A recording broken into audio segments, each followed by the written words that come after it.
Hola amigos de Chunster. Hoy tenemos una gran entrevista con la doctora pediatra Homei Bao. Bienvenido, Homei. Gracias. Ok, tenemos muchos oyentes que son familias jóvenes y tienen niños pequeños. Y se nos ocurrió que deberíamos ayudarlos a ellos a tener una mejor atención para sus hijos. Y quería pues pedirte que tú nos explicaras cuál debiera ser la secuencia de una atención médica cuando un muchacho se enferma. Bueno, la atención médica cuando un muchacho se enferma, sobre todo los niños, es principalmente tener un buen contacto con su pediatra de cabecera, ¿ok? Todos los niños desde el nacimiento deben tener un pediatra o un neonatólogo que le dé seguimiento. Y en cada una de las citas que ustedes desde el inicio empiezan, el médico con el que tiene usted confianza le deben estar explicando qué hacer en caso de una urgencia. Y muchas veces deben tener hasta el mismo contacto con el médico directo en cuanto, sobre todo cuando no saben qué hacer, ¿no? Obviamente el sistema de salud de nuestro país es que en caso de urgencia está el servicio de urgencia. De todo hay hospitales tanto privados como públicas en las cuales uno puede acudir con el niño para la atención. Obviamente en todas las policlínicas, centros de salud, hay área que es para casos de urgencia, así como en los hospitales privados también hay casos de urgencia para pediatría, y en las consultas, por ejemplo, de las clínicas populares también hay casos en que pueden acudir para las atenciones de urgencia, pero lo más recomendable es que si tienen un pediatra de cabecera, pues acudir a su pediatra. Y claro, nosotros hemos comprobado que el Hospital del Niño, que es una entidad pública, da muy buenos servicios porque me comentaste que allí están los mejores subespecialistas pediátricos. Ok, tanto el Hospital del Niño como en Panamá hay dos hospitales. Está el Hospital del Niño como entidad pública y está el Hospital de la Caja de Seguro Social, que es el Hospital de Especialidades Pediátricas, en la cual también es un hospital donde hay especialistas pediatras, ¿ok? Subespecialistas sobre todo. Pero esos hospitales, en teoría, como está hecho, está creado la parte del sistema de salud de Panamá, es que los subespecialistas lo debería referir es un pediatra. O sea que el paciente, el niño, debería ser primero evaluado con el pediatra, y el pediatra de cabecera o el pediatra que esté evaluando al niño es el que decide si requiere o no requiere una evaluación subespecialista. O sea, ya sea el Hospital del Niño o ya sea el Hospital de Especialidades Pediátricas si tienen seguro social. Ok, siempre cuando ocurre un incidente, todo papá lleva al niño a urgencia. Después, ¿qué pasa? ¿Qué debemos hacer después que se ha atendido en urgencia? Ok, si es una urgencia en la cual ya fue atendido en el servicio de urgencia, en teoría el servicio de urgencia es una atención de urgencia, o sea que no te va a atender de tal manera que lo que sea que tenga se resuelva solo con una urgencia, sino que probablemente requiera una reevaluación posterior, que generalmente el médico te va a decir que debe acudir a su médico de cabecera para continuar tratamiento o para por lo menos reevaluarlo si ya ha mejorado o no con el tratamiento que se le haya iniciado a nivel de cuarta urgencia.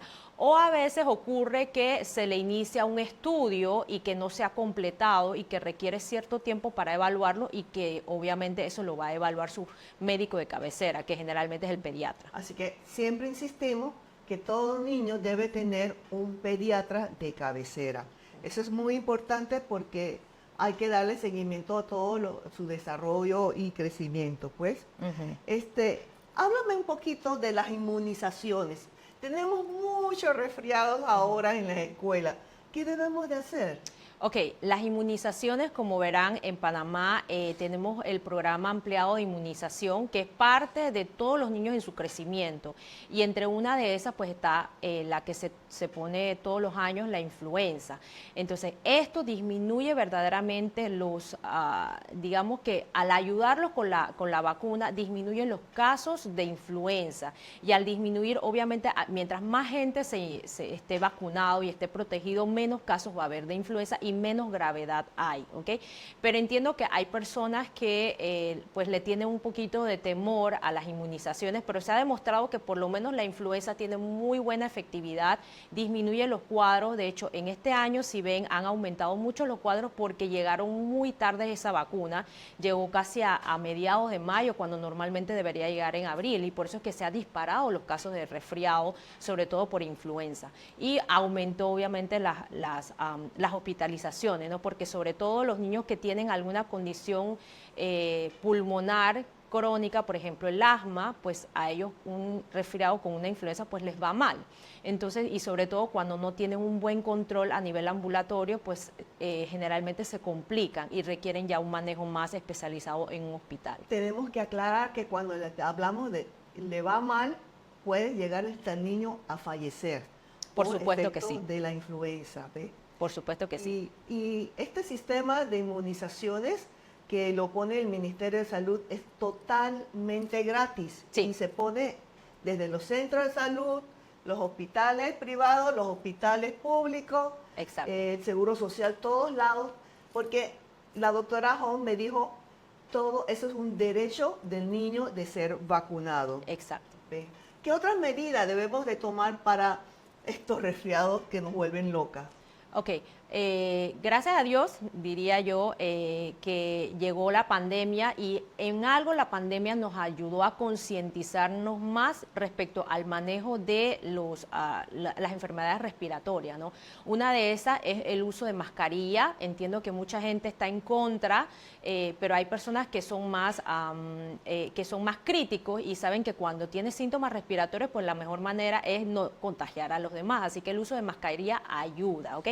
Entiendo también que muchas veces cuando uno tiene síntomas respiratorios, tener una mascarilla también molesta, ¿ok?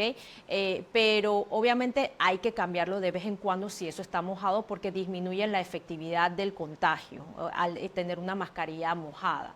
Lo otro es que aprendimos que el lavado de manos es imprescindible en los cuadros respiratorios, porque obviamente los niños, sobre todo los niños que cuando estornudan usan la mano, usan el codo, usan de todo, y esas secreciones se quedan esparcidas también en el aire y en las manos, ¿ok? Y entonces una de las cosas más importantes es el lavado de manos, ¿ok?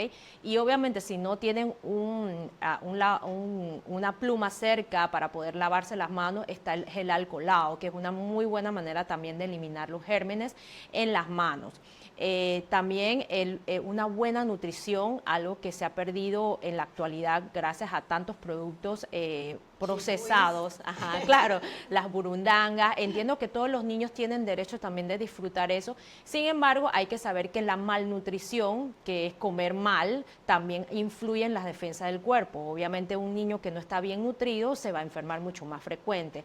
Así que la buena nutrición también ayuda a prevenir estas enfermedades o por lo menos las complicaciones de las enfermedades. Así que gracias a la pandemia muchas de las cosas que hay que evitar lo hemos aprendido, pero ahorita es volver a retomarnos, ¿no? Como el uso de mascarillas, el lavado de manos, y las inmunizaciones también ayuda en su tiempo, obviamente no retardar las inmunizaciones, y la buena nutrición. Así que siempre conviene con los padres crear un juego para recordarle a los niños que hay que lavarse las manos. Exacto, exactamente. Así que siempre hay su forma de enseñarlo cantando, jugando, pero es crear ese hábito para que la familia se mantenga un buen nivel de higiene. Exacto. De hecho, algo que me sorprendió en pandemia es que las escuelas llegaron a incentivar a los niños. De hecho, los niños eran los mejores portados en cuanto a limpieza de manos, al tener el cuidado de no reproducir el germen entre ellos. Pero obviamente al liberar todo, pues es como que se ha olvidado un poquito esos pasos. Ok. Bueno, Honey, ¿tú tienes una última recomendación que darnos a las mamás jóvenes? Bueno, la última recomendación yo diría que traten de conseguir un pediatra con quien tenga una buena comunicación, ¿ok? Algo que yo he visto en mi trabajo es que muchas veces hay muchas personas que el problema es que no tienen buena comunicación con el pediatra y resulta ser que solo se atienden a nivel de cuartos de urgencia o clínicas populares, pero no le dan seguimiento a los niños. Y muchas veces ese mal seguimiento es lo que causa que el niño cada vez se complique más y las enfermedades se prolonguen, ¿ok?